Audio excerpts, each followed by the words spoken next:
Okey, bertemu lagi kita dalam Malaysia Memilih. Dua tamu saya masih lagi berada di set hujung sana. Saya bersama dengan Dr. Ahmad Zaharuddin Sani dari Pengasis Politik dan juga Dr. Madeline Burma. Tapi saya berada di set sebelah ini kerana kita ingin melihat dan juga keluar daripada hanya diskusi siapa bertemu siapa, calon apa yang bertemu dengan calon mana dan juga parti kerusi-kerusi panas.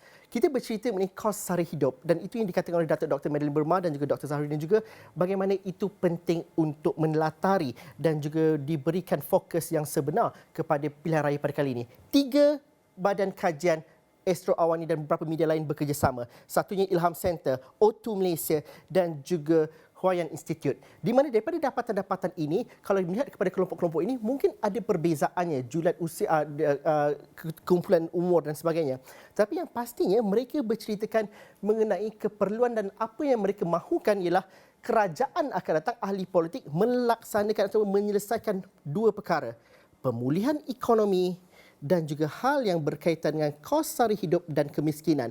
Kalau lihat daripada dapatan daripada Ilham Center, 44% tambah 35%, 79% merasakan bahawa perkara ini perlu diselesaikan oleh ahli politik. Kalau dilihat kepada O2 Malaysia juga, mereka masih lagi bercerita mengenai hal-hal yang berkaitan dengan kos sara hidup, 57%. Hal yang berkaitan dengan pekerjaan dan gaji, 49% di situ.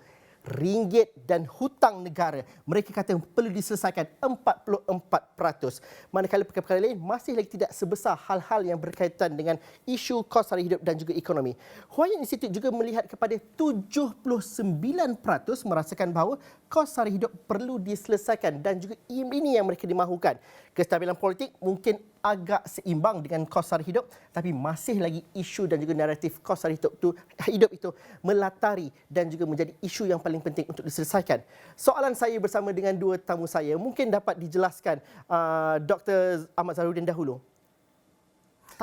Mungkin tak dengar cerita ahli-ahli politik begitu bergelut seperti mereka merebut kerusi. Kalau cerita nak pasal hal kos sara hidup ini, kita masih ada tempoh kempen dah bermula 14 hari. Bagaimana mereka masih lagi ada peluang untuk memenangi undi rakyat seperti kita, kerana kitalah bos untuk menentukan masa depan negara ini sekarang. Betul, saya teringin nak berdiri tapi saya takut kursi saya dirampas. Jadi saya duduk dulu. Masih lagi ada mood politician Ada mood politician di sini. Tapi saya sebelum nak jawab tu, saya nak kaitkan sikit kerana saya suka melihat daripada sektor yang berbeza. Sebagai contoh, kenapa berlaku tadi the hostile situation di pusat penamaan calon. Sebenarnya keganasan ini berkait rapat dengan ekonomi. Tidak ada keganasan yang tidak berkait rapat dengan ekonomi.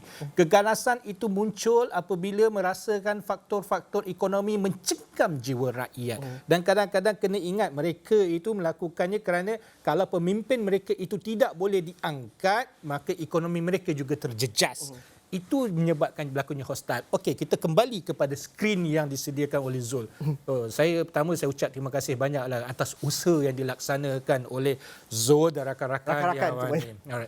So, bila kita lihat secara amnya, isu ekonomi ini mendominasi. Kita tak nafikan. Kalau kita lihat fakta-fakta ekonomi, tapi sebelah saya pakar ekonomi, salah cakap susah nanti kan. Nanti orang kata dia ni cakap kedai kopi, minta maaf Datuk. Kita nak cerita. Dalam pembacaan kita Zul kat mana-mana pun orang kata 2023 apa terjadi? Kemelesatan ekonomi. Kemelesatan ekonomi. Bukan sekadar 2023. Ketika ini pun kita merasai. Kalau kita lihat suasana di sekeliling Malaysia ni, kalau kita tanya teman-teman, ramai juga yang telah been lay off. Telah diberhentikan kerja. Layoff ni cukup mudah bagi saya. Saya contoh, ada sebuah syarikat datang jumpa saya. Layoff ni 3,000 Zul. 3,000 orang. Saya buat calculation macam saya bilang. Jangan lihat semua perkara melalui perspektif. Harus melalui matematik. Kalau 3,000 orang yang be laid off, kita jangan anggap 3,000. Majoriti katakanlah satu keluarga 4 orang. Jadi kita lay off 3 kali 4 atau ya jadi 12,000. 12,000 punya mulut. Pada masa yang sama, masyarakat Malaysia ini bukan lay off-nya menyebabkan impak kepada keluarga domestik yang kecil. Kerana kita ni mempunyai budaya membantu ibu bapa dan sebagainya. Family. Yes. Expanded family ni. Maka kita simple calculation tak apalah. Kita kalilah 5. Kalau 3 kali 5 mana 15,000 mulut yang terlepas.